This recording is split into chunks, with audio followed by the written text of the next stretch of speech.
மெட்ராஸ் உயர் நீதிமன்றம் ஓர்மைச்சியில் விஜய்க்கு செட்பேக் வருமான வரித்துறை விதித்த ரூ.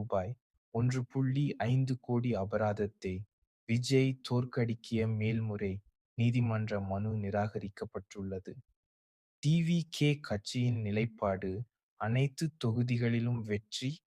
கட்சி ஒருங்கிணைப்பாளர் செங்கோட்டையன் கூறுகையில், 2026 எலெக்ஷனில் 234 தொகுதிகளிலும் டிவிகே வெற்றி பெற்று விஜய் முதல்வராக வருவார் என்று வலியுறுத்தியுள்ளது.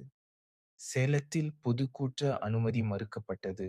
சேலம் பிரச்சார கூட்டத்துக்கு காவல்துறை அனுமதி வழங்காவிட்டதால் நிகழ்வு எழுச்சி காட்டுகிறது. சினிமா மற்றும் பிலிம் நியூஸ்.